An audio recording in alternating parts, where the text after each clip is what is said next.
எல்லோருக்கும் வணக்கம். அடிகளார் மாதிரி ஒரு பேருரையை ஆற்றிட்டு உட்கார்ந்துருக்காரு மயில்சாமி. நல்லா இருந்துச்சு நீங்க பேசினது.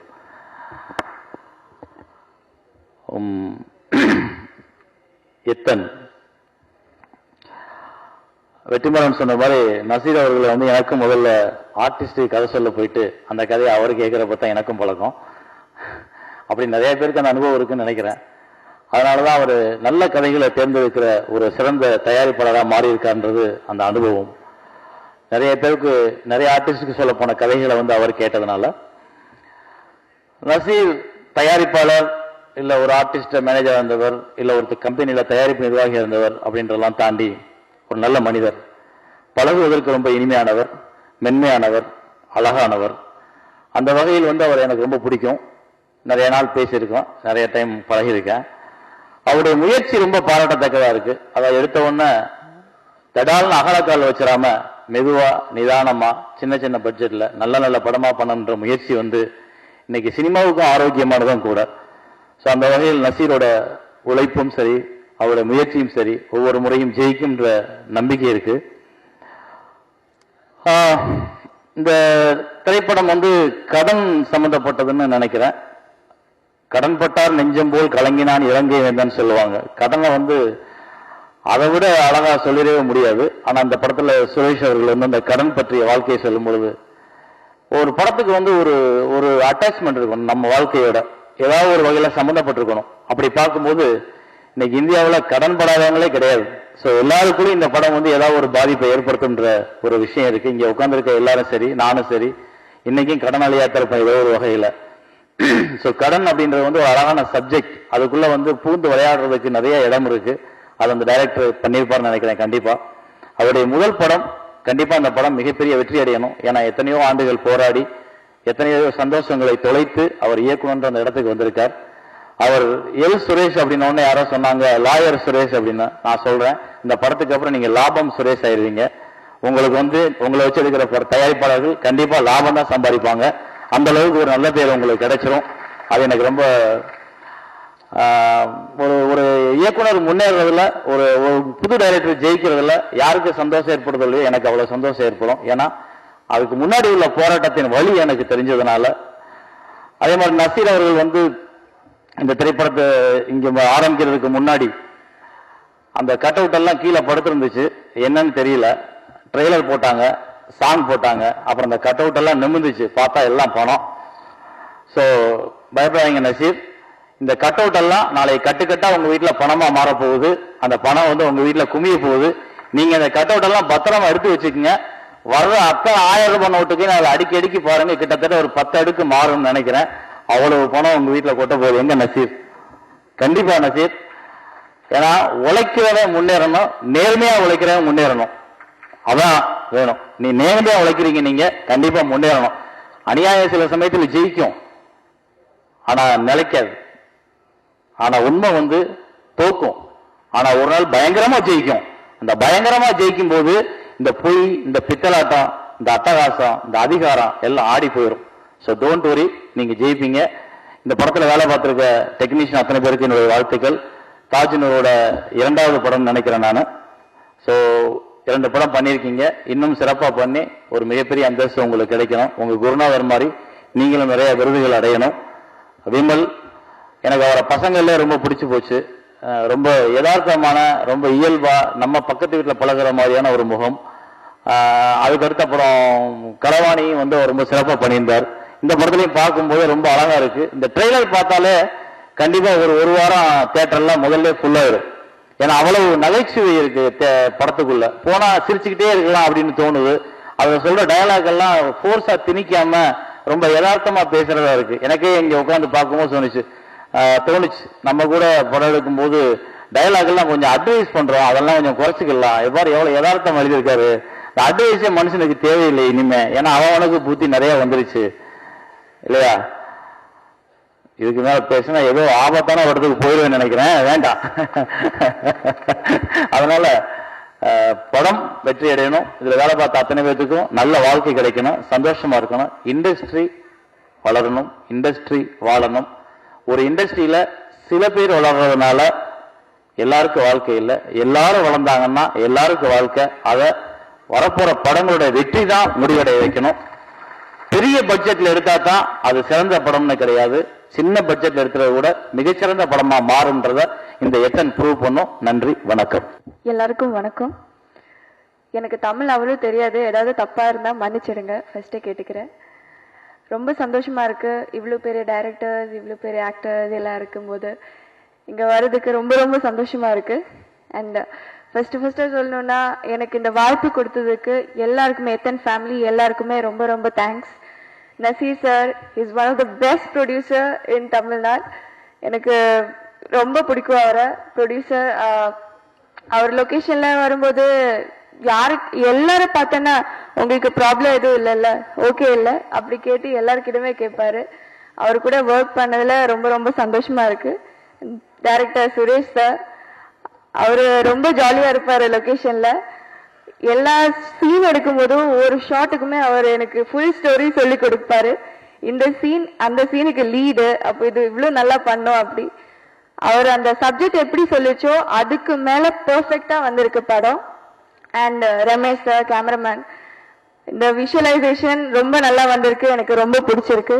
விமல் சார் ரொம்ப நல்லா பண்ணிருக்காரு. அவர் ரொம்ப ஃப்ரெண்ட்லி கேமரா கூட, கேமரா தான் அவர் பெஸ்ட் ஃப்ரெண்ட்னு கூட சொல்லலாம். ரொம்ப சந்தோஷமா இருக்கு. அண்ட் மீடியா, உங்க சப்போர்ட்டுக்கு ரொம்ப ரொம்ப தேங்க்ஸ். எல்லாருக்கும் இன்னொரு வாட்டி நன்றி சொல்றேன். நன்றி, வணக்கம். எல்லாருக்கும் வணக்கம்.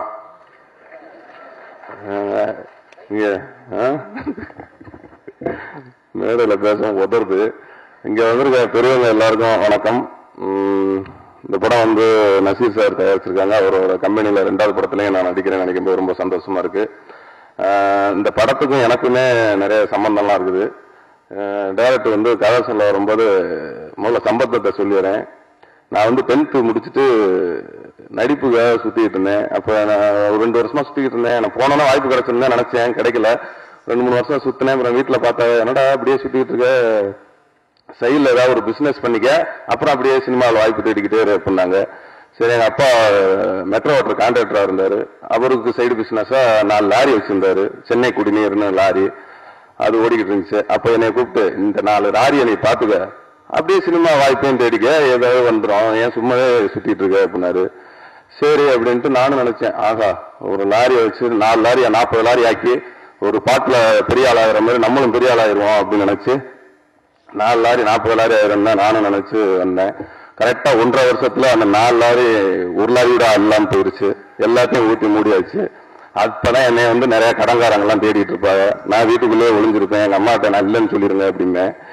அது மாதிரியே சுத்தி சுத்தி அந்த இதெல்லாம் போச்சு. அந்த இடத்துல வந்து நிறைய அந்த கடன் பட்டா எப்படி எல்லாரும் கஷ்டப்படுவாங்க அப்படிங்கறத நான் அப்பதான் கேட்டேன். அப்பதான் தீர்மானம் பண்ணேன், இனிமேல வந்து ஒரு டீ குடியை கூட வந்துட்டு ஒரு 5 ரூபா கடன் வாங்கக்கூடாதுன்னு அப்ப நான் முடிவு எடுத்தேன். அதுல இருந்து நான் கடனை வாங்குறது கிடையாது. ஆனா கடன் முன்னாடியெல்லாம் வாங்கி நிறைய அனுபவப்பட்டாச்சு. அதனால அந்த கதையை கேட்டோன்னே எனக்கு அந்த பழைய ஞாபகம்லாம் வரும். இந்த படம் வெற்றியடைய வாழ்த்துக்கள். நன்றி, வணக்கம். மேடையில் வைத்திருக்கின்ற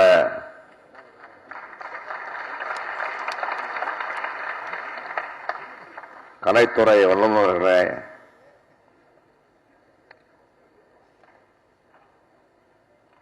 எதிரே அமர்ந்திருக்கின்ற அருமை சகோதரர்களே,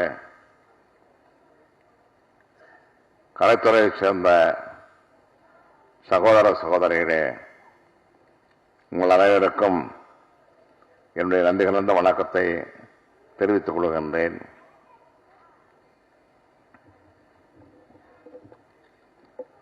இந்த விழாவிலே கலந்து கொள்ள வேண்டும் என்று தம்பி சுரேஷ் இந்த அணியை கேட்டபோது அவளும் பேசிக்கொண்டிருந்த ஒரு 5 நிமிடங்களிலேயே அவரது ஆர்வத்தையும் ஆற்றலையும் திறமையையும் என்னால் ஒருவாறு யூகிக்க முடிந்தது. நான் இன்னும் அந்த படத்தை பார்க்கவில்லை, பாடலை கேட்கவில்லை. ஆனால் இங்கே இருக்கின்ற வல்லுநர்கள் அப்படத்தை பற்றி பேசியதையும் பாராட்டியதையும் கேட்டபோது ஒருவாறு அந்த படம் எப்படி அமைந்திருக்கிறது என்பதை என்னால் யூகிக்க முடிந்தது.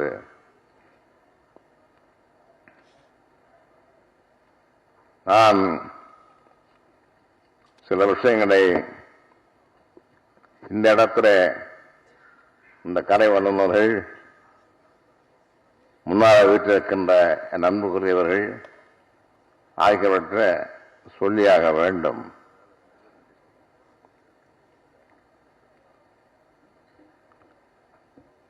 ஒரு படத்தில் நீதிபதியாக ஆரம்பிக்க வேண்டும், கெஸ்ட் ஆர்டிஸ்ட் 2-3 காட்சியில் எனக்கு கேட்டார்கள். எனக்கு வேண்டியவர்கள் தான் நான் நடித்தேன்.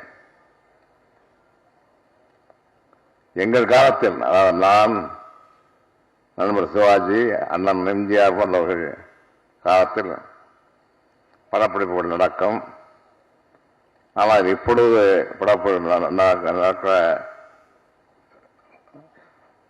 முறையையும் கவனித்தேன். அவளு நானும் சிவாஜியை நடிக்கிற கட்டங்களில் எனக்கு ஷாட் இருக்காது, அவருக்கு மட்டும் தனியா இருக்கும். அவருக்கு பதில் சொல்றது எப்போ சொல்லிருப்பாங்க.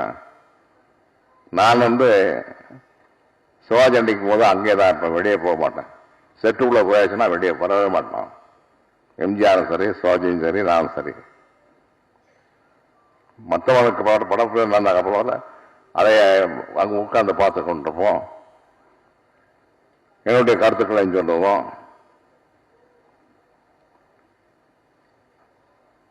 ஆனால் நான் இப்போ சொன்ன படம் நினைத்தேன். அதில் ஒரு ஹீரோவா அன்றைக்கு பேர சொன்னாங்கன்னா இப்போ என்ன பண்றாங்க, கதாநாயகனுக்கு ஒரு வேணும்னு கொண்டு அந்த இதுக்கு பேர் என்ன, கேரளா, அந்த கேரளா அவர் ஷாட் முடிஞ்சோன்னு கேரளா படுத்துக்கிறாரு, உட்கார்ந்துக்கிறாரு. இன்னொருத்தன் என்ன எப்படி நடிக்கிறான்னு பார்த்தா தானே நம்ம நடிக்க முடியும். உதாரணமா ஒன்னா உட்கார்ந்து இருக்கிறேன், ஒருத்தர் வாராரு, அவர் எனக்கு பிடிக்காதவா இருந்தா எங்கேயா வந்த உட்காரையா சொல்லியா,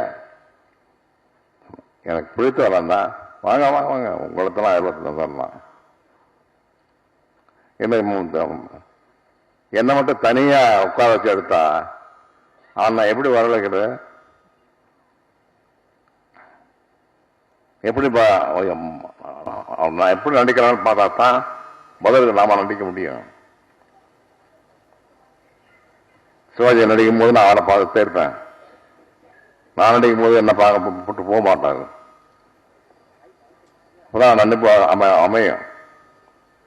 இப்போ ஹீரோ கேரவன் உட்காந்துட்டான், என்ன அர்த்தம், நான் கூட்ட சத்த மாட்டேன். நடிக்க வந்தாச்சு. காரணம் எப்படின்னு கேட்டா, மான் சிவாஜிலாம் ஒரு கல்யாண சீன் கூட்டம் வைப்பேன். அந்த மாதிரி சீனில் நடிக்கும் போது நாங்கள் மேக்கப் போட்டுப்போம். அத்தனை பேருக்கு மேக்கப் போடுறதுக்கு நேரமாகும். ஆக மற்றவங்களுக்கு நாங்கள் மேக்கப் போட்டுவிடுவோம். இது போன்ற சிறப்பான படங்களை மற்றவர்களும் தயாரிக்க வேண்டும். இன்னும் எத்தனை படத்துக்கு அடுத்தபடியாக சிறந்த கலைகளை, நாட்டு மக்களுக்கு தேவையான கலைகளை, நாட்டு மக்களுக்கு நல்லுணர்வு ஏற்படுத்தக்கூடிய கதைகளை தேர்ந்தெடுத்து அவர்கள் படமாக்க வேண்டும் என்று அவர்களையும் சரி மற்றும் சினிமாவள நண்பர்களையும் சரி நான் கேட்டுக்கொள்கிறேன். ஆக இந்த படம் நான் பார்க்கவில்லை, ஏற்கனவே சொன்னேன். அத்தனை வல்லவர்களும் பாராட்டுவதை கேட்டுக்க நான் இப்படம் 100 நாட்களுக்கு மேலும் ஓட வேண்டும். மக்களுக்கு நல்ல பாடம் கற்பிக்க வேண்டும், நல்ல கருத்துக்களை சொல்ல வேண்டும் என்று கூறி என் வாழ்த்துரை சமர்ப்பித்து விடைபெறுகிறேன். வணக்கம், நன்றி.